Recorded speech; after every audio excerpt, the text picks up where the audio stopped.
क्या बात हुई काजल? क्या फैसला लिया तुमने?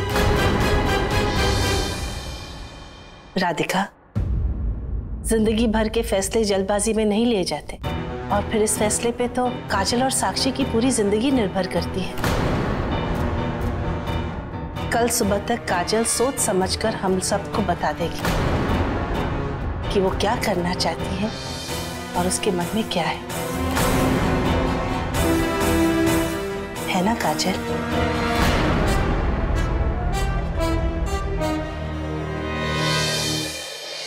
लेकिन काजल। रौनक, अब इतना इंतजार किया है तो एक दिन और ही सही ना बेटा।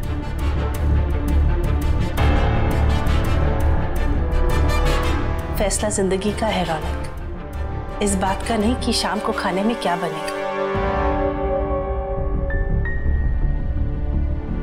काजल, मुझे नहीं पता कि अंदर तुम्हारी माँ के साथ क्या बात हुई। मैं ये भी नहीं जानता हूँ कि तुम्हें सोचने के लिए वक्त क्यों चाहिए, लेकिन मैं इतना जरूर कहूंगा कि तुम जो भी फैसला लेना अपने दिल से लेना, किसी के दबाव में आके कुछ मत कहना।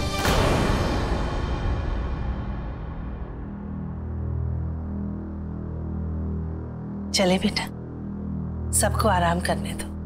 मुझे उम्मीद है कि कल का दिन बहुत सारी खुशियां लेकर आएगा।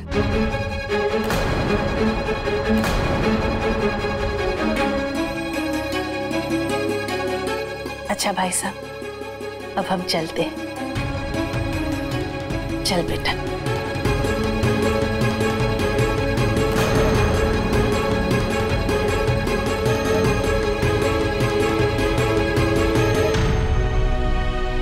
चलो अच्छा हुआ, अब काजल को इस रोज रोज के नाटक से छुटकारा मिल गया।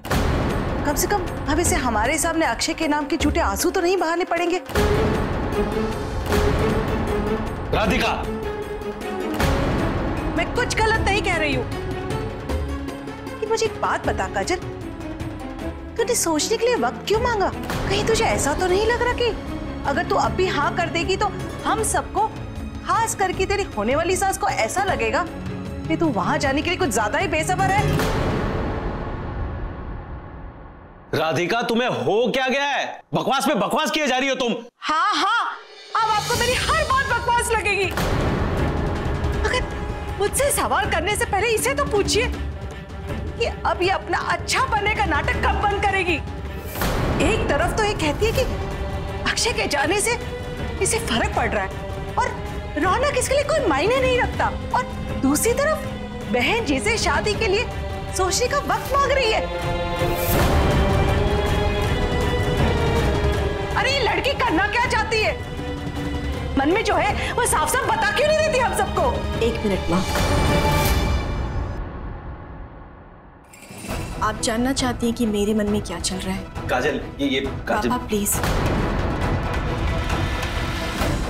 मैं आपको बताती हूँ असली बात क्या है।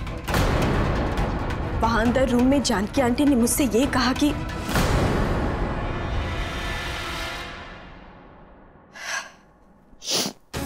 कल मैं रौनक सर को शादी के लिए हाँ जरूर कहूंगी, पर इस शर्त के साथ कि मैं जानकी आंटी के साथ नहीं रहूंगी। और हम सब जानते हैं पापा कि रौनक सर ये बात कभी नहीं मानेंगे। ये रिश्ता हमेशा के लिए टूट जाएगा, और ये रिश्ता टूटने के बाद जानकी आंटी हमें कभी परेशान नहीं करेंगी। और हाँ, इन सारी बातों में अगर कोई बुरा बनेगा तो वो मैं बुरी बनूंगी, क्योंकि मुझे रिश्ता जोड़ने के लिए नहीं, तोड़ने के लिए वक्त दिया गया है।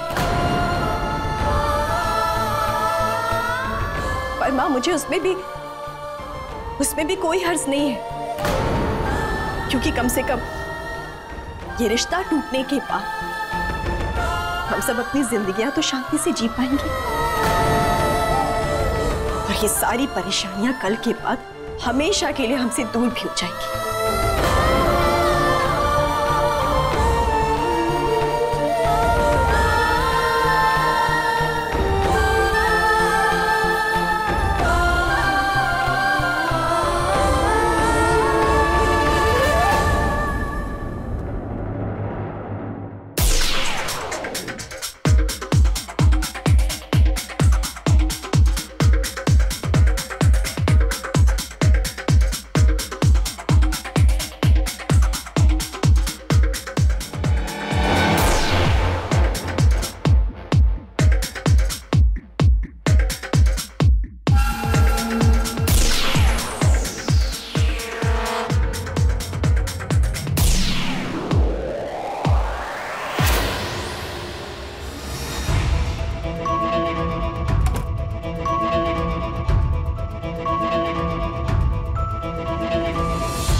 I'm so sorry. I'll be back.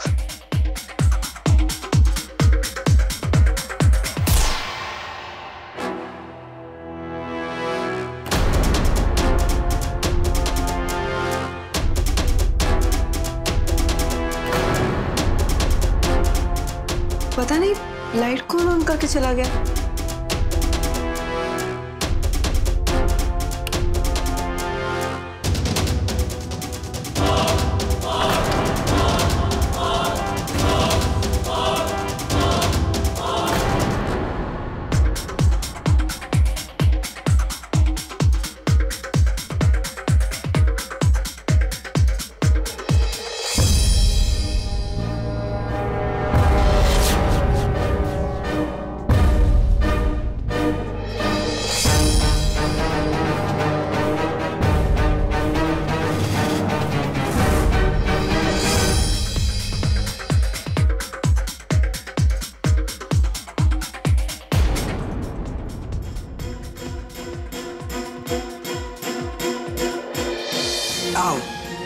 विनय, तुम ठीक हो?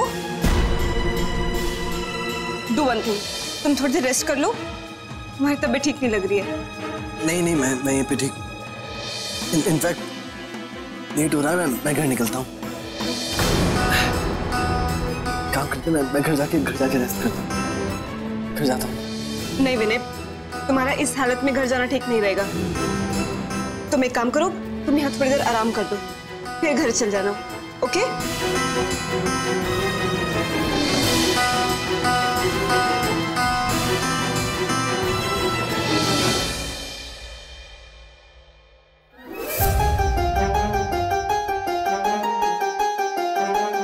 विनय पता नहीं क्यों फोन नहीं उठा रहा है, कहाँ चला गया पता नहीं। दी, ये लो पानी।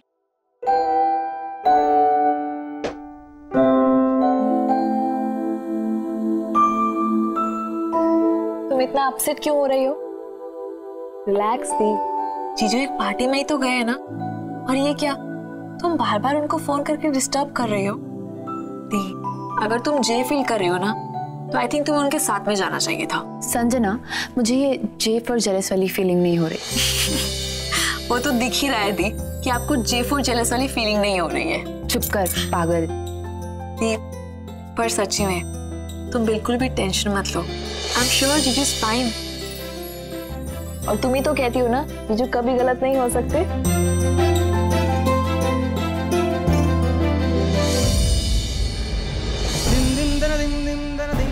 जाओ और रौनक से कहो तुम शादी करने के लिए तैयार हो, और तुम्हारी एक शर्त है, और शर्त ये है कि शादी के बाद तुम मेरे साथ एक ही घर में नहीं रहोगी।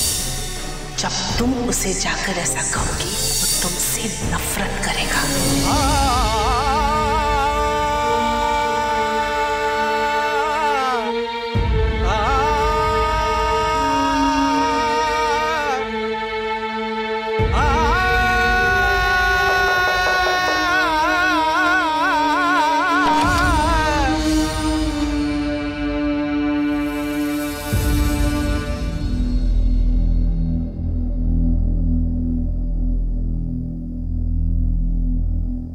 काजल बेटा, तुम ठीक से सोच समझ कर सही फैसला करना। तुम जो भी फैसला करोगी, हम सब तुम्हारे साथ हैं। राधिका भी, जो हालात है ना, उस वजह से वो अपने आप पर काबू नहीं रख पा रही है। थोड़ा वक्त दो उसे, और तुम देखना वो संभल जाएगी, उसे गलती का एहसास हो जाएगा, सब ठीक हो जाएगा। मैं जानती हूँ पापा, आप मेरी चिंता मत करिए, कल के बाद सब ठीक हो जाएगा। मैं जानती हूँ मुझे क्या करना है।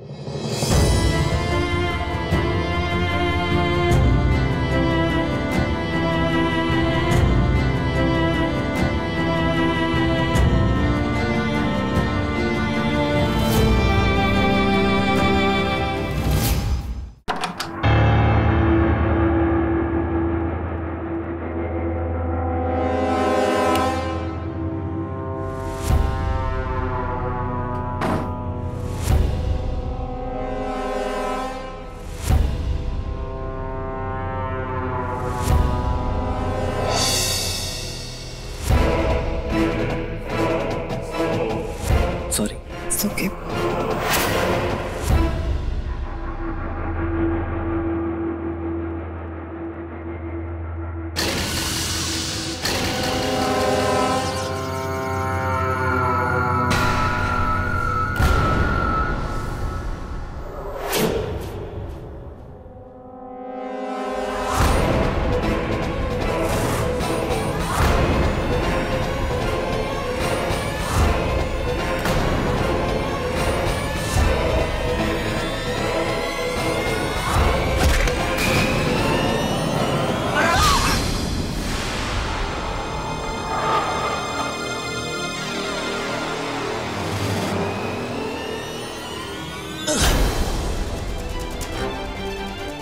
मुंह से एक शब्द मत निकालना, मैं तुम्हारे इस दोस्त की वो हालत करूंगा कि तुम सोच नहीं सकती। कैसे तुमने मुझे रिजेक्ट किया था, ये बोला था कि मैं तुम्हारे लायक नहीं हूँ, और यहाँ तुम इसके साथ मजे कर रही हो। अभी तो देखो अब कौन तुम्हें बचाने आता है।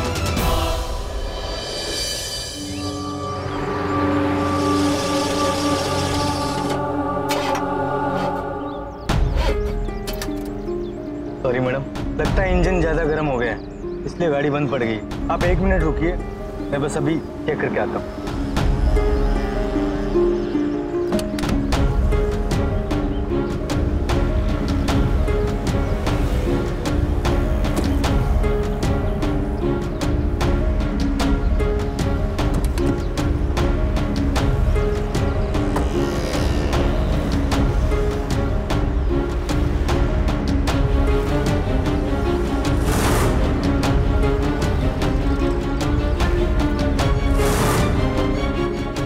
सॉरी काजल।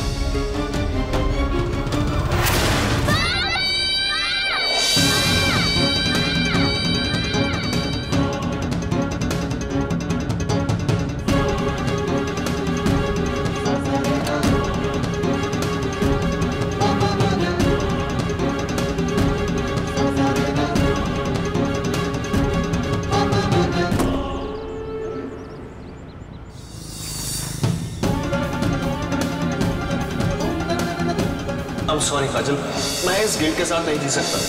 मैंने तुम्हें वादा किया था कि मैं रौनक को 5 साल पुराना सच नहीं बताऊंगा, लेकिन अगर मैंने ये सच रौनक को नहीं बताया तो शायद वो मुझे कभी माफ नहीं करेगी।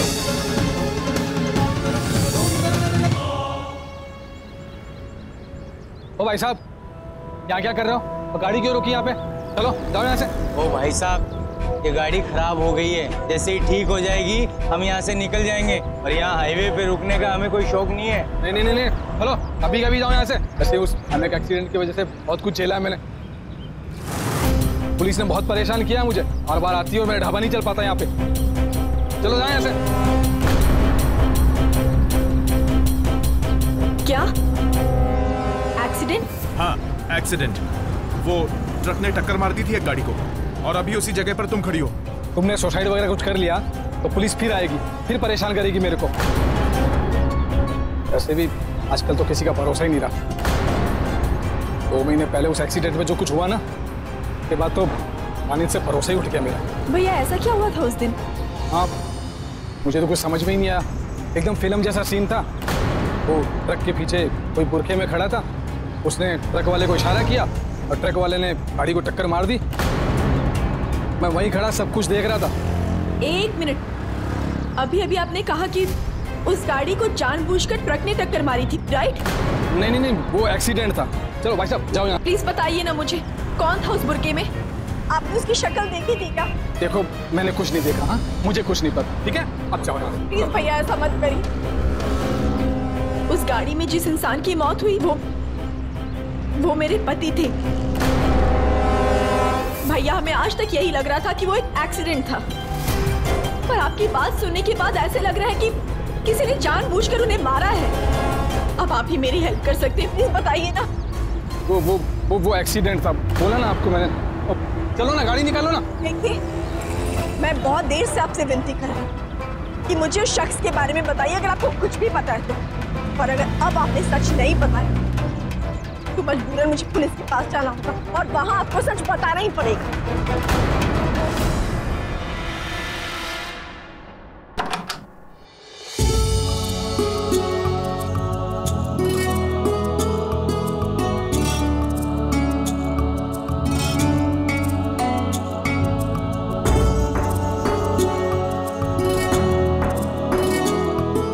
रौनक, गुड मॉर्निंग माँ।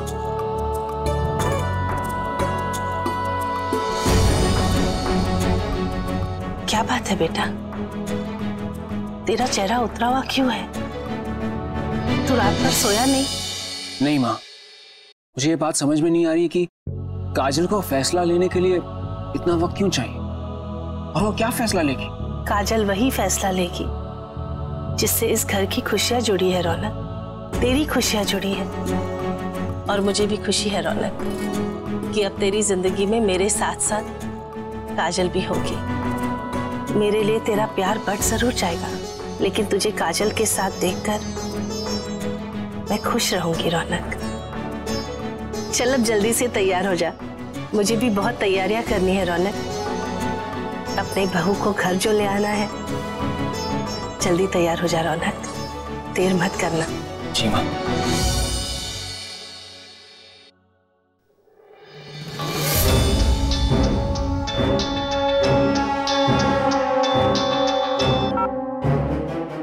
हाँ बोलो काजल। रौनक साहब, आप कहाँ हैं अभी? मुझे आपसे अभी मिलना है। इस वक्त तो मैं घर पर हूँ, बस थोड़ी देर में हम लोग निकलने वाले हैं तुम्हारे घर आने के लिए। नहीं नहीं नहीं, नहीं घर नहीं, आप मुझसे एक्सीडेंट वाली जगह पे मिलिए। जहाँ आपका और अक्षय का एक्सीडेंट हुआ था वहाँ पर एक ढाबा है, आप प्लीज वहीं आ जाइए और जल्दी करिएगा। बात क्या है काजल, तुम ठीक तो हो? सर सारी बातें बाद में बताऊंगी, पहले आप प्लीज यहाँ आ जाइए और जल्दी आ जाइए, मैं वेट कर रही हूँ।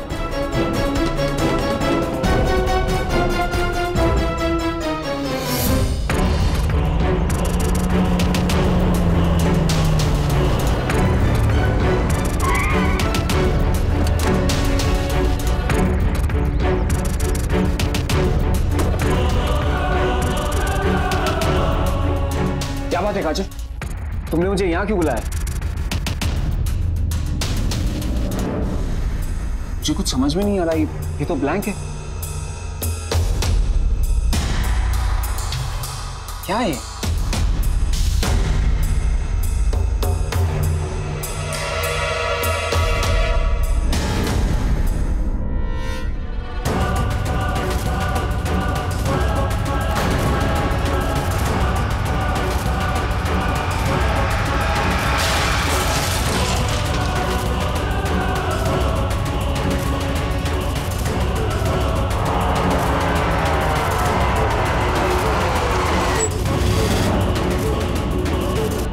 मैंने ये कैमरा अपने ढाबे की सुरक्षा के लिए लगवाया था। शहर से बहुत दूर है ना, तो कुछ भी हो सकता है। मुझे पुलिस के लफड़े में नहीं पड़ना था, बस इसीलिए मैंने ये फुटेज किसी को दिए नहीं अभी तक।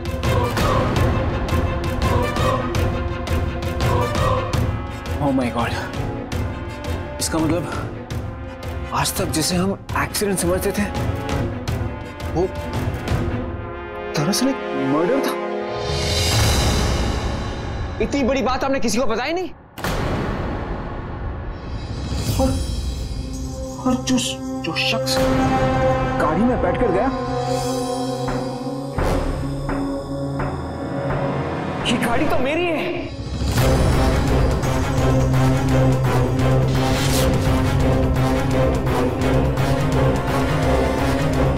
क्या?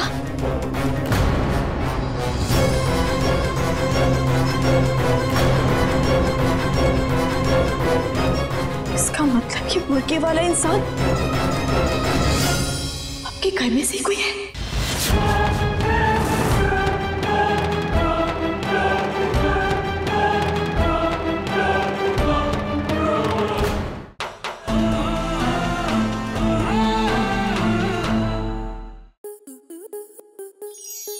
आपके मनोरंजन पर अब नहीं लगेगा कोई ब्रेक। स्टार प्लस के बेहतरीन शोज देखने के लिए लाइक, शेयर और सब्सक्राइब करें स्टार प्लस यूट्यूब पेज को।